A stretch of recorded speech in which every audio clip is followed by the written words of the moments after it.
본문은 서기관들과 바리새인들의 외식에 대해서 주님께서 6번에 걸쳐서 화가 있을 것이라고 경고하고 계시는 내용입니다. 외식이란 위선을 말하는 거죠. 사람의 본질과 겉으로 드러나 보이는 모습이 서로 다른 것입니다. 겉과 속이 다른 이런 종교 지도자들의 외식에 대해서, 그들의 위선에 대해서 주님께서 6번에 걸쳐서 경고하고 계십니다. 첫 번째, 그들은 화가 있을 것인데 그 이유는 천국문을 닫았기 때문입니다. 천국문을 닫으면 자기도 못 들어가고 남들도 못 들어가게 됩니다. 주님께서 이 땅에 오신 이유가 무엇일까요? 주님께서 이 땅에 오셔서 회개하라 천국이 가까이 왔느니라 하고 사람들에게 천국에 대해서 가르쳐 주셨습니다. 또 여러 가지 비유로 천국을 설명해 주셨습니다. 주님은 많은 사람들이 천국에 들어갈 수 있도록 천국을 선포하러 오셨는데 그들은 천국 문을 닫았다는 것입니다. 주님의 사역과 완전 반대되는 일을 그들이 하고 있었던 것입니다. 주님께 대해서 정면 도전하고 있었던 것입니다. 그래서 그들은 화가 있을 것입니다.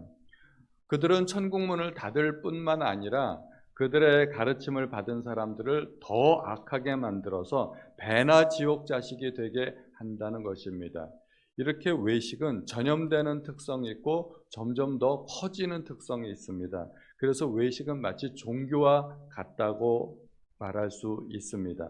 그래서 예수님은 너희 교인한 사람을 얻기 위하여, 이 외식하는 사람들을 교인이라고 표현하고 있습니다. 종교적인 힘이 있다는 것이죠. 점점 더 많은 사람들에게 전파되고 그리고 전파될수록 점점 더 심해진다는 그런 의미가 있습니다. 그러므로 우리는 위선에 대해서 얼마나 조심해야 되는지 알 수 없는 것입니다. 세 번째로 그들은 성전의 금으로 맹세하면 지켜야 하지만 성전 자체로 맹세하면 지키지 않아도 된다고 이야기합니다. 또한 제단은 아무것도 아니지만 제단의 예물로 맹세하면 그것은 반드시 지켜야 된다는 것입니다. 성전보다 제단보다 성전의 금으로, 성전에 얼마나 많은 금이 사용되었습니까? 그 성전의 금으로 또 제단에 바쳐진 예물로 맹세했을 경우에는 그것을 반드시 지켜야 된다고 이야기하는 것입니다. 이것은 그들이 이미 황금 만능주의 사상, 배금 사상에 젖어 있는 것을 이야기하고 있습니다. 바리새인들은 돈을 사랑하는 자라고 성경에 명확하게 언급되어 있습니다. 사람이 하나님과 재물을 겸하여 섬길 수 없다고 주님께서 말씀하셨는데 그들은 이미 하나님보다 재물을 더 사랑하고 재물을 더 섬기는 사람이었습니다. 성전에 엄청나게 많은 금들이 사용되었습니다. 금이 사용되었고 보물들이 사용되었습니다.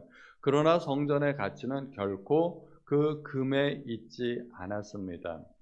역사적으로 볼 때 외세의 침입을 받아서 그 조공을 바치기 위해서 성전에 있는 금을 다 긁어 모아가지고 조공으로 바친 적이 있었습니다.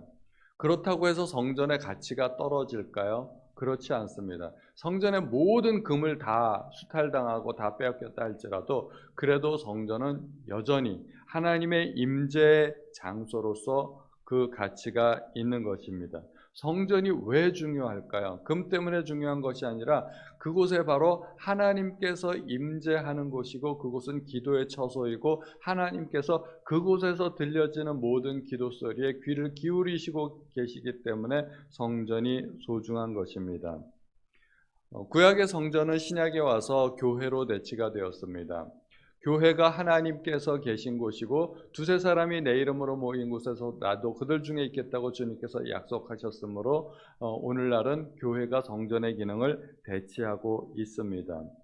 교회는 우리가 크게 예배당이라고 하는 이 건물로서 따져볼 수도 있고 또 사람의 모임이라는 보이지 않는 그런 교회의 가치로도 우리가 생각해 볼 수 있습니다. 예배당으로 건물로 따져보면 교회는 가치가 책정이 가능하죠. 인테리어는 얼마고 장비는 얼마고 또 대형 교회 있고 소형 교회 있고 그러나 그 교회는 돈으로 따질 수 없는 가치가 있죠. 주님께서 하나님의 피로 사신 교회라고 사도행전에서 우리에게 말씀해 주고 있습니다. 하나님이 자기 피로 사신 교회라는 그런 표현이 있습니다. 교회의 가치는 하나님의 피값으로 세워진 교회입니다. 그러므로 큰 교회이든 작은 교회든 그 가치가 결코 변하지 않는 것입니다. 예를 들면 우리 교회는 부동산의 가치는 얼마 이렇게 딱 이야기할 수 있지만 그 부동산의 가치가 결코 교회의 가치를 이야기하는 것은 아닙니다. 물론 큰 교회에서 감당할 수 있는 여러 가지 더 큰 일들이 있고 더 많은 일들을 할 수 있겠지만 그러나 큰 교회라고 해서 더 중요하고 작은 교회라고 해서 덜 중요할까요? 결코 그런 것은 아닙니다. 사람도 마찬가지입니다. 사람도 외형적으로 판단해 볼 때는 뭐 좋은 옷 입고 좋은 집에 살고 좋은 차를 타고 우리가 사람을 그렇게 외형적으로 판단할 수 있지만 그렇다고 해서 그 영혼의 가치가 더 중요한 것은 아니라는 것입니다. 장애인이라 할지라도 못 배웠다 할지라도 혹은 나이가 어린 어린아이라 할지라도 하나님께서 보시는 영혼의 가치는 똑같습니다. 온 천하보다 하나님께서 한 영혼의 가치를 더 귀하게 여기시는 것입니다. 사람의 가치는 결코 돈으로 따질 수 없는 것입니다. 마찬가지로 성전도 그렇지만 역시 제단의 예물보다 제단이 훨씬 더 가치 있고 중요한 것입니다. 하나님께서 가인의 제물은 받지 않으셨습니다. 하나님께서 가인의 제물을 받지 않으신 것은 제물 자체에도 문제가 있을 수 있지만 성경을 읽다 보면 가인과 그의 제물을 받지 않으셨다고 말씀하고 계십니다. 아벨의 제사를 받으실 때는 아벨과 그의 제물을 받으셨다고 말씀하고 있습니다. 더 중요한 것은 사람이고 그 사람이 어떻게 제사를 드리는가 하는 것이 더 중요한 것이지 제물 자체가 더 중요한 것은 아니라는 것입니다. 오늘날 우리는 하나님 앞에 예배를 드립니다. 예배를 드리면서 예배 시간에 뭐 헌금을 얼마를 할 수도 있고 예배 태도도 어떻게 드릴 수도 있고 하지만 가장 중요한 것은 나 자신입니다. 예배의 본질은 나 자신을 하나님 앞에 드리는 것입니다.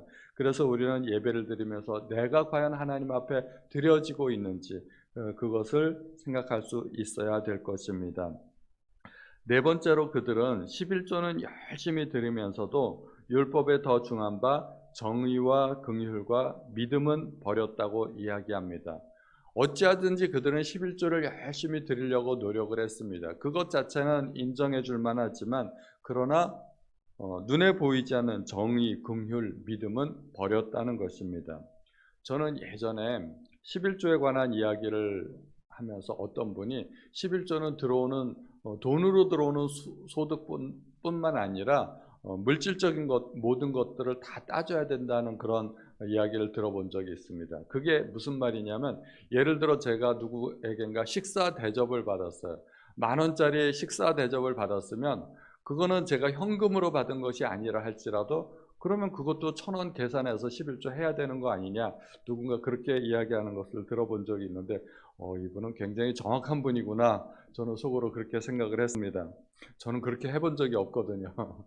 그런데 11조를 그렇게 열심히 하면서도 사회에서 탈세하고 부정직하고 또 속이고 그런 경우들도 있을 수 있다는 것입니다. 우리가 예배 시간에 늦지 않게 일찍 오는 것도 중요하지만 예배 시간에 늦지 않게 해서 신호 위반하고 과속하고 이러면 또 그건 옳지 않다는 것입니다. 부정직하게 번 돈으로 하나님 앞에 11조하면 하나님께서 그 11조를 기뻐하실까요? 결코 기뻐하지 않으실 것입니다. 예전에 제가 택시를 탔는데 친구하고 함께 뒷자리에 앉아가지고 여러 가지 이야기를 하다가 이제 교회 이야기를 하는 것을 이제 택시 기사분이 들으신 거예요. 그러시면서 제가 대학생 때였는데 자네들 그 대학생인가 그러면 저기 교회 다니는가 그러면서 우리가 교회 다니는 것을 알면서 이제 그 기사분이 그때부터 이제 교회 다니는 사람들 욕하기 시작하는 거예요. 자기가 어떤 장로님 돈을 빌려줬는데 한 달 만에 갚기로 했는데 아직도 안 갚고 있다고 지금 몇 달이 지났는데 안 갚고 있다고 막 이야기를 하는데 좀 부끄러웠습니다. 그리고 그 택시 기사가 여의도 쪽을 이렇게 돌아가게 되었는데 여의도에 여의도 순복음교회가 있지 않습니까? 얼마나 큰 교회예요. 그런데 그 건널목을 건널 때가 되면 사람들이 우르르 한꺼번에 그 건너게 되는데, 이제 파란 신호가 끝나고 횡단보도 신호가 끝나고 빨간불이 켜졌으면 사람들이 멈춰야 되는데 우르르 한번 건너기 시작하면 신호가 바뀌었는데도 사람들이 계속해서 건넌다는 거예요. 이 택시기사분은 그 앞에서 빨리 지나가야 되는데 사람들이 건너고 있으니까 가지도 못하고, 또 그런 이야기를 하시는 거예요. 얼마나 기독교인들을 많이 욕하는지 몰라요.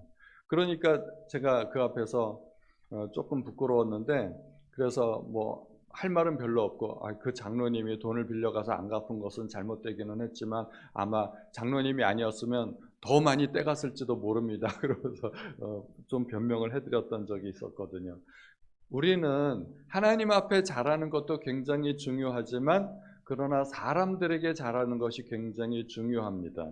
우리가 11조 잘하는 것 중요한 만큼 사회에서는 세금도 잘 내야 되고 정직해야 되고, 또 사람들에게 빌려간 돈이 있으면 그거 꼬박꼬박 잘 갚아야 됩니다. 우리가 흔히 한 100만 원, 1000만 원 빌려가면 갚으려고 하는데, 한 10,000원 정도 빌린 거는 잘 안 갚으려고 그래요. 그 기억 속에 별로 없는 거예요. 10,000원만 빌려줘 하고 작은 돈 빌린 거는 그냥 빌린 거라고 생각을 안 하고 안 갚는 경우들이 종종 있습니다. 그러나 그런 작은 돈들마저도 우리가 빌렸으면 꼭 갚아야 됩니다. 하나님께서 11조에 그렇게 눈독 들이시겠습니까? 하나님께 중요한 것은 11조나 돈이 아니라 어떻게 정직하게 사회에서 살아가는가 하는 것이죠. 그래서 바울도 고린도 성도들에게 내가 구하는 것은 너희 재물이 아니고 너희라고 말씀하고 있습니다. 하나님께서 우리에게 요구하는 것은 우리의 재물이 아니라 우리 자신일 것입니다.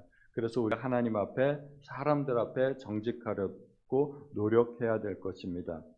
또 5번째, 6번째 화는 서로 비슷한데요. 잔과 대접은 겉은 깨끗이 하지만 그 안에는 탐욕과 방탕으로 가득하다는 것입니다. 또 회칠한 무덤과 같아서 겉으로는 아름답게 치장되어 있지만 안에는 외식과 불법이 가득하다는 것입니다. 어떻게 해야 될까요? 너는 먼저 안을 깨끗이 하라, 그리하면 겉도 깨끗하리라 하는 것입니다. 물론 잔과 대접이 안팎이 다 깨끗해야 되는데 안이 깨끗한 것이 더 중요하다는 것입니다. 안은 보이지 않는 부분입니다. 안은 사람들에게 보여지지 않는 나의 모습, 나 홀로 있을 때 나의 거룩함과 경건함이라고 생각하시면 될 것입니다. 나 혼자 있을 때 내가 과연 어떤 모습과 자세를 가지고 있느냐, 그것이 굉장히 중요하다는 것입니다. 보이지 않는 부분을 깨끗하게 하면 겉은 저절로 깨끗하게 된다는 것입니다.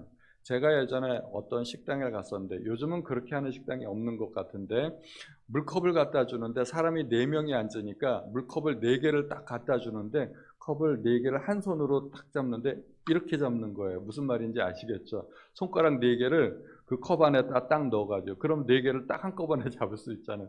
그렇게 해서 딱 갖다 주더라고요. 손가락이 그 안에 딱 들어갔는데 지문이 딱 찍혔는데 별로 그 컵으로 마시고 싶은 생각이 안 들더라고요. 지문 하나만도 그런데 손가락 하나만 잠깐 들어갔어도 그런 느낌이 드는데, 안에 이물질이 막 그 덕지덕지 껴있고 그러면은 결코 그 잔으로 물 마시고 싶지도 않고 그 대접으로 음식 먹고 싶은 생각이 안 들 것입니다. 하나님도 우리에게 똑같습니다. 우리의 속이 깨끗해야 하나님은 우리를 깨끗하게 보실 것입니다. 오늘도 외식하지 않고 하나님 앞에 나의 속사람으로 강건케 해달라고, 속사람으로 깨끗하게 해달라고 하나님 앞에 기도하시는 우리 모든 성도님들 되시기를 예수님의 이름으로 축원드립니다.